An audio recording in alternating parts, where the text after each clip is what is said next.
Tu crois que t'as une mémoire? En vrai, t'en as 10. 10 systèmes différents dans ton crâne, et l'un d'eux est en train d'effacer ce que t'as vu il y a une seconde.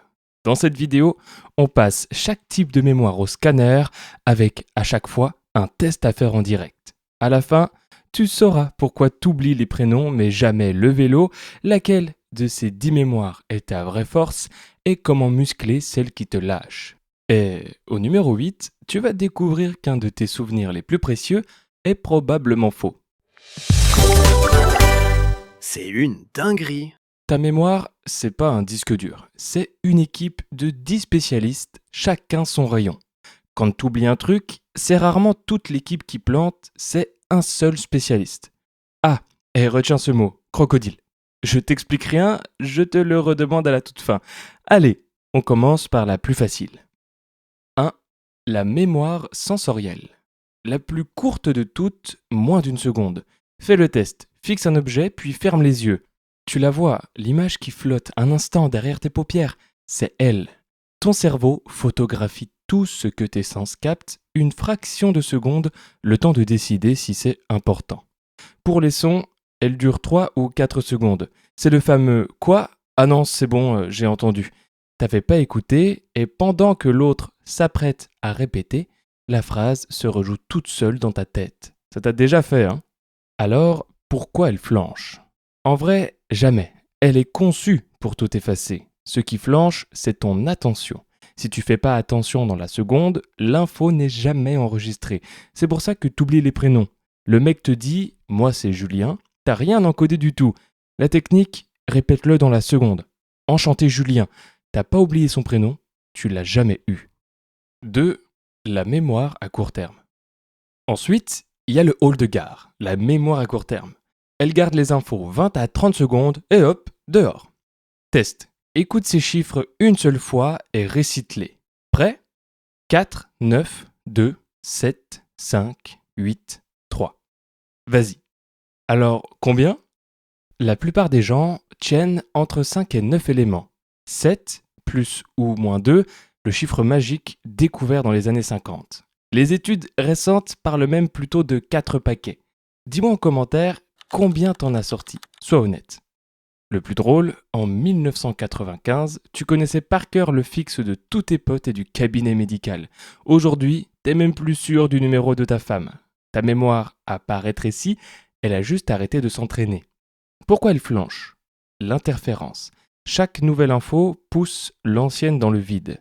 La technique, c'est les paquets. 06, 12, 34, 56, 78. 5 objets au lieu de 10. C'est pour ça qu'on écrit les numéros par paire. 3. La mémoire de travail.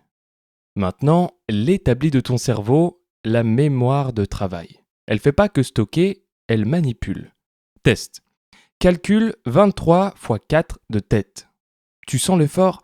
Tu tiens le 23, tu le découpes, tu gardes le 80, tu rajoutes le 12, 92. Ça, c'est ta mémoire de travail qui porte tout à bout de bras. Et c'est elle la coupable du grand mystère. Tu te lèves pour chercher un truc, tu passes la porte de la cuisine et plus rien. Des chercheurs ont montré que franchir une porte fait littéralement changer de dossier dans ta tête. Le cerveau archive la pièce d'avant et ton intention part avec. Moi, ça m'arrive 10 fois par semaine. Je reste planté devant le frigo comme si la réponse était dedans.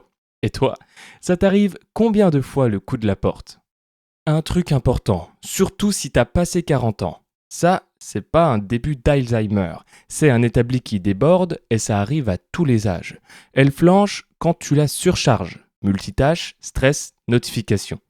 La technique, décharge. Écris les trucs, fais une seule chose à la fois. Ton cerveau, c'est un établi, pas un entrepôt.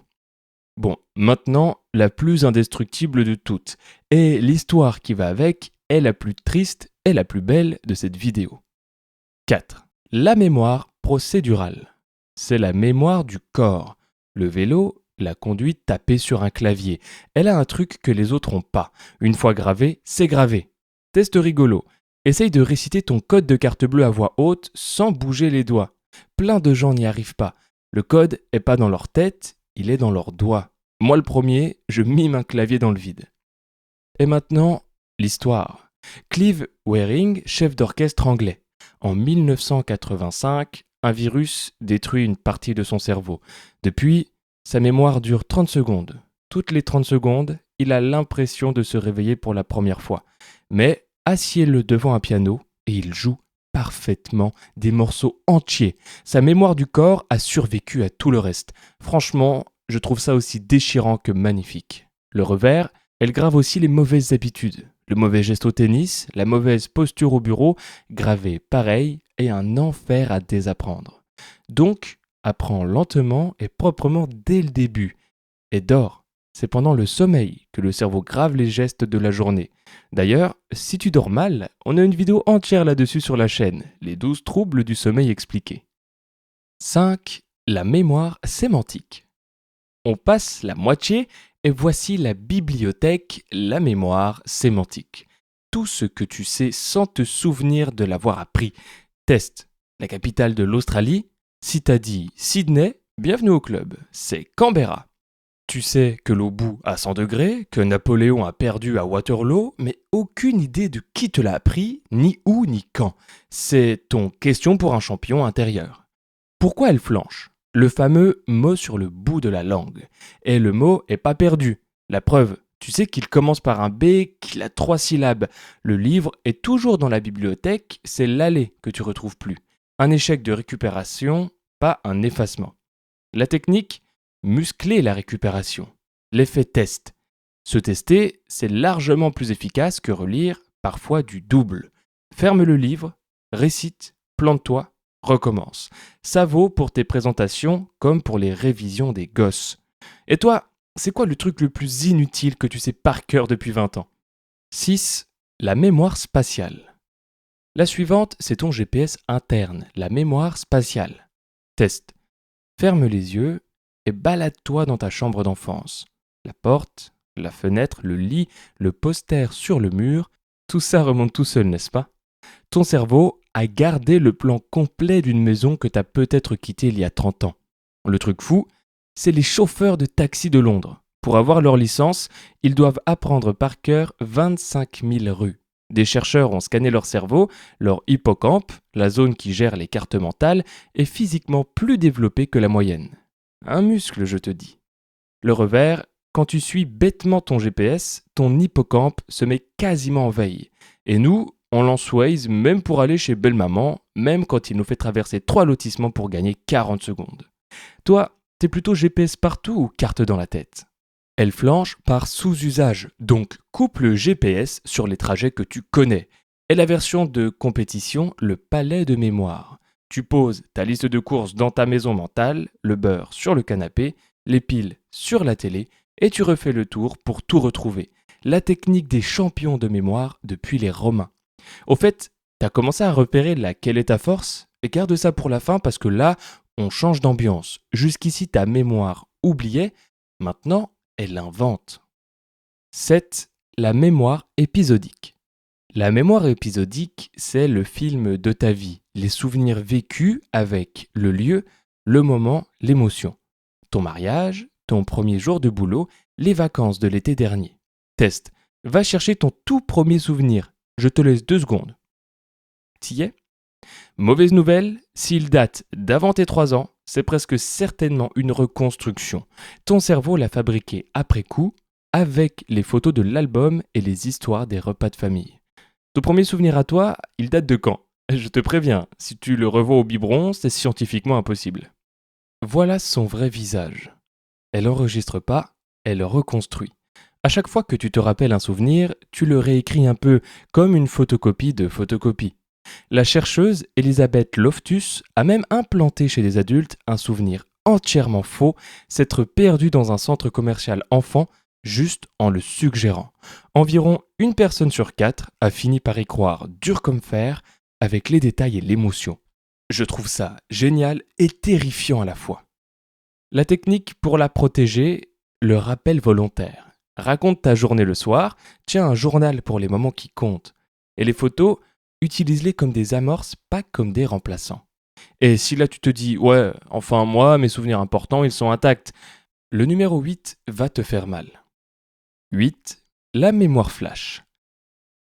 Les souvenirs flash, c'est les photos que ton cerveau prend les jours qui marquent l'histoire. T'étais où le 11 septembre 2001 ? Le soir des attentats du 13 novembre. Le 16 mars 2020, le fameux « Nous sommes en guerre ». Tu le vois, hein ? La pièce, les gens autour, presque l'odeur. Note ta certitude sur 10, garde-la en tête. Maintenant, l'étude qui fait froid dans le dos. En 1986, la navette Challenger explose en direct à la télé. Le lendemain, des chercheurs font écrire à des étudiants leurs souvenirs exacts, où, avec qui, comment.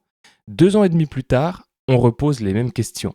Résultat, la majorité raconte une version différente, parfois complètement, en étant sûr d'elle à fond. Le pire, devant leur propre feuille manuscrite, certains refusent d'y croire. Moi, j'ai fait le test avec l'annonce du confinement, en vérifiant auprès de ma famille, je me plantais sur un détail énorme. Dans ma tête, j'étais même pas dans la bonne ville. L'outil à retenir est, il va te servir dans tous tes débats de couple. La confiance ne prouve rien. Un souvenir peut être ultra net, ultra sincère et faux. Personne ne ment, les deux cerveaux ont juste réécrit chacun leur version. Alors, pour les moments qui comptent vraiment, écris-les le soir même. Le papier, lui, réécrit rien. 9. La mémoire prospective. Numéro 9, ma préférée, la mémoire prospective, la mémoire du futur. Se souvenir de se souvenir. C'est elle qui doit te rappeler de sortir le sac poubelle, de prendre le médicament, d'acheter le pain. Et c'est la plus grosse source d'oubli du quotidien. Quand tu dis « j'ai une mémoire de poisson rouge », en vrai, c'est presque toujours elle qui a lâché.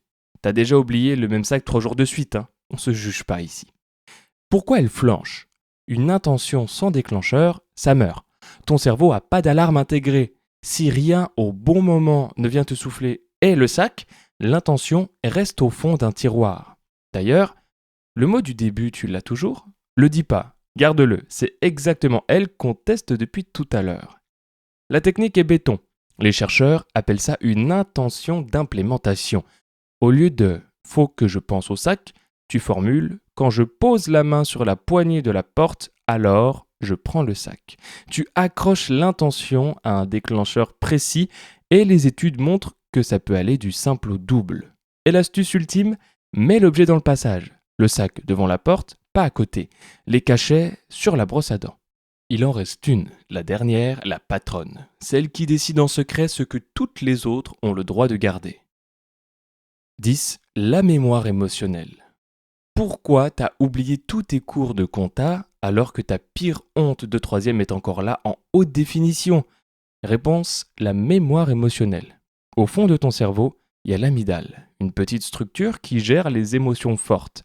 À chaque fois qu'un truc te fait vibrer, peur, joie, honte, amour, elle tamponne le souvenir, important à garder. Le cours de compta, lui, personne l'a jamais tamponné. Le test, c'est les odeurs. La colle blanche de l'école, le crayon qu'on taille, et boum, t'as 7 ans, t'es en classe. Moi, c'est la crème solaire. 1 seconde et j'ai 8 ans au camping. Toi, c'est laquelle l'odeur qui te téléporte ? L'odorat est branché quasiment en direct sur l'amygdale et l'hippocampe. La Madeleine de Proust, c'est pas de la poésie, c'est de l'anatomie. Pourquoi elle flanche ? Elle surgarde le négatif. Ton cerveau te repasse ta boulette de la dernière réunion en boucle parce que pendant 2 millions d'années, oublier un danger, ça se payait cash. Il te protège, il te punit pas, sois indulgent avec lui. Et la technique marche dans les deux sens. Pour retenir, attache une émotion ou une image absurde à l'info. C'est pour ça que tu te souviens que des profs drôles. Pour apaiser, les souvenirs qui tournent en boucle, écris-les, raconte-les. Chaque réévocation posée les réécrit un peu plus calme. Alors, le mot ? Si t'as dit crocodile, ta mémoire prospective vient de passer le test. Écris-le en commentaire avec ta mémoire la plus forte. C'est un muscle. Celle qui te lâche aujourd'hui peut devenir ta force. Abonne-toi, ça aide vraiment. Et tout ce que ton cerveau te cache, c'est dans chaque biais cognitif expliqué. À plus.